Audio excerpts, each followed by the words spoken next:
په افغانستان کې امریکا ته نوی ګواښ او د امریکا له لوري د نوې لوبې پیل.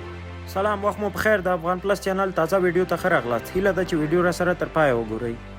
د امریکا سپینه ماڼۍ وایي چې امریکا ته نوی او سخت ګواښ په افغانستان کې پیدا شوی.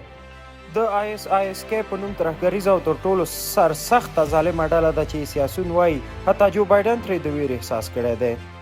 یاده ډله د عراق هماغه داعش خراساني تروریستي ډلې نه سرچینه اخلي. د نیویارک ټایمز د راپور له مخې دغه ډله یا داعش په کابل هوایي ډګر کې د امریکا د تخلیې جریان ته عاجل او سخت ګواښ دی.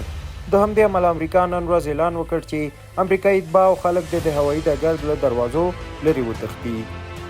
د امریکا ولسمشر هم 3 ورځې وړاندې د داعش ډلې څخه په افغانستان کې ویره څرګنده کړې او ویلي دي چې افغانستان کې امریکا لپاره جدي خطر اوس داعش شو.